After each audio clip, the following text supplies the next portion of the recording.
You know, you hear a lot of Republicans, they try to come out, the ones that's trying to recruit black people. That is, say, yeah, you see how these Democrats are?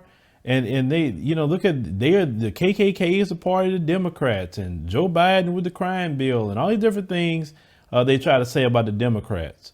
But then you look into the Republicans and you're gerrymandering constantly. In other words, you're trying to carve up the districts so we don't have no power voting.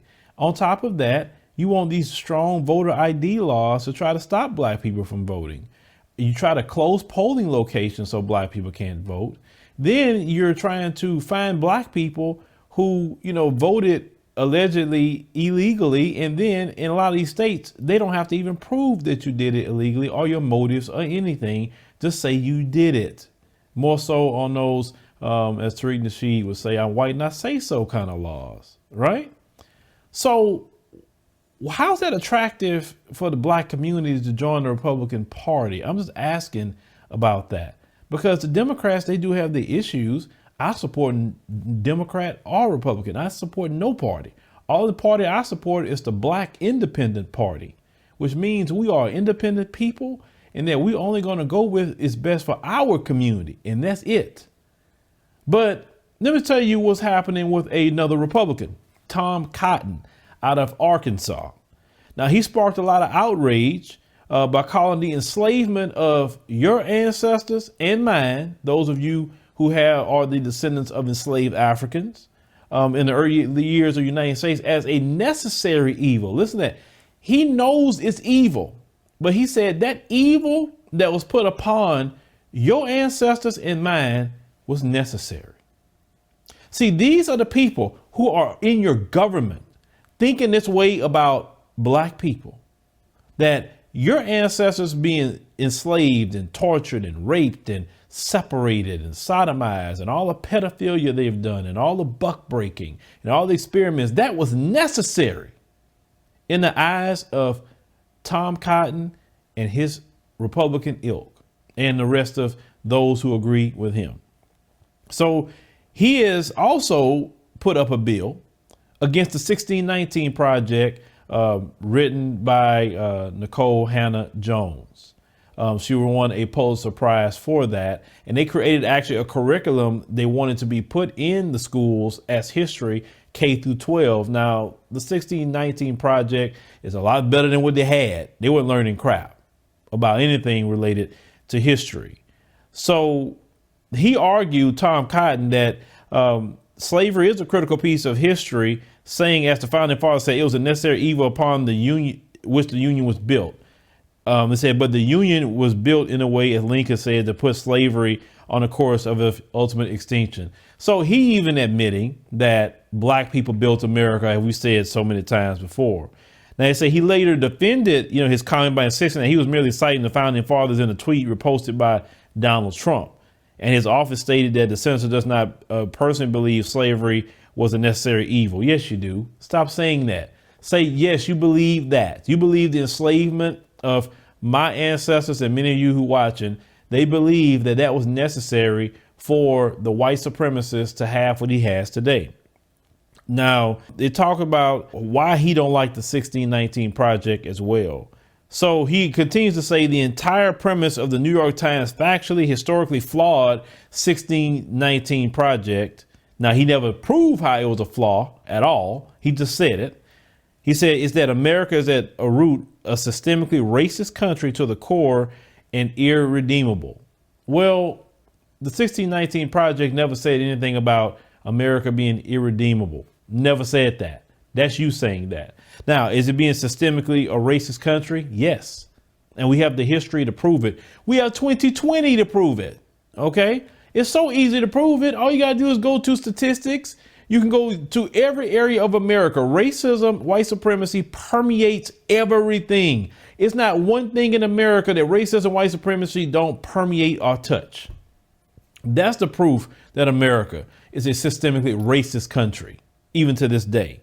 He said, I reject that root and branch that America is a great, noble country founded on the proposition that all mankind is created equal. Well, I'm a man, Senator Cotton, I'm a man, you're mankind. Anybody know what I mean by that? You know where I'm going. And say, we have always struggled to live up to that promise, but no country has ever done more to achieve it. No, you haven't achieved crap. Let's call it what it is. It's an achievement that you're not enslaved. You shouldn't have never done it. That's like telling someone that someone is a rapist. Okay, they stop raping people. Well, hey, that's progress. I'm not raping you anymore. I mean, that's the sick things that they say. And then they want to act like, oh, well, you know, hey, we did this to free the slaves. You never had a day in America where slavery didn't exist. Read the 13th Amendment. You can be enslaved going to jail. That is in the 13th Amendment as well. The 13th Amendment took away private slaveholders and made the slaveholders become wards. They become state and federal slaveholders and local city slaveholders. Slavery has never ended in this country. And not even your Democrat friends to say, hey, we need to amend the 13th Amendment that says no slavery in the United States of America, period. Not except. So his bill, you know, against the 1619 project has no co-sponsors. Not even his Republican friends is co-sponsoring, even though they don't support the 1619 project.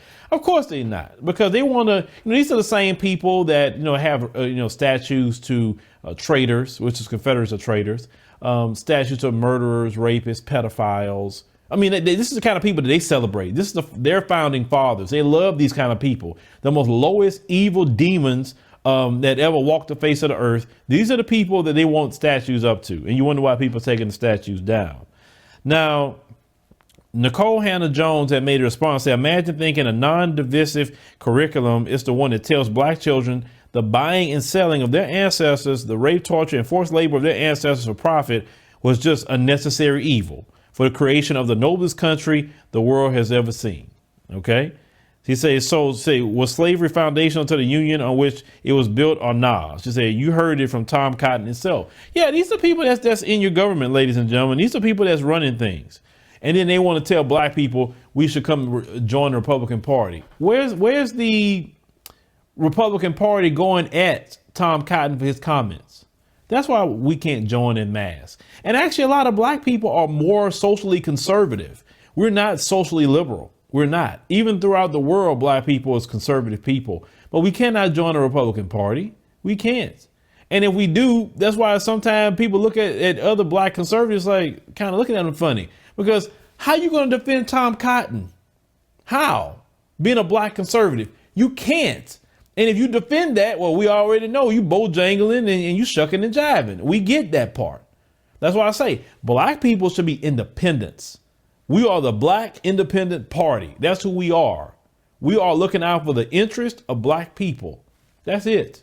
Whatever party has a policy that's going to benefit black people, that's what we go with. We should never, never, never be on any side, because they should know that our votes should go either way if we choose to vote in something.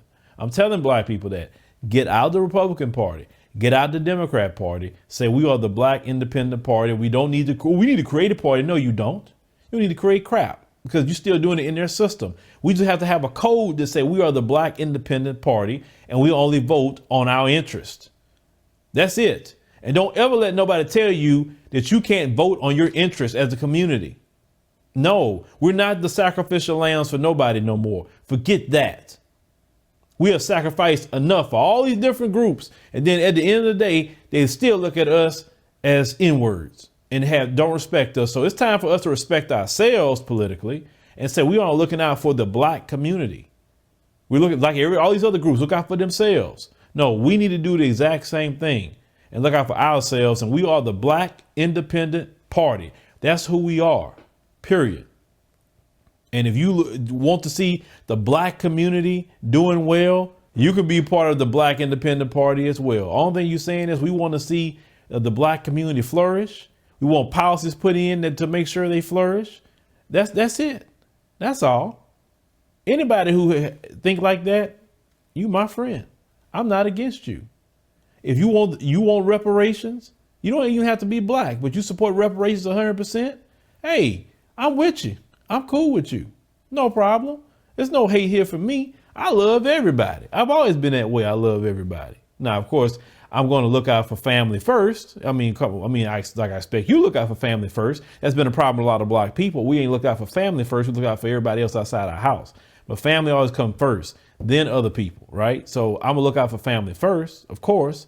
But if you are on our side and you support reparations and you support black people getting, which is equal in society, which we don't even have equal rights in society, we still don't, then hey, I'm good with you. But leave me a comment, guys. Let me know what you think. But with Senator Tom Cotton and his, just racism, saying it was a necessary evil. Necessary. Think about it. It was needed for everything that we went through so people like him could have what he has today. These are the people that's in the United States Senate, folks, in 2020.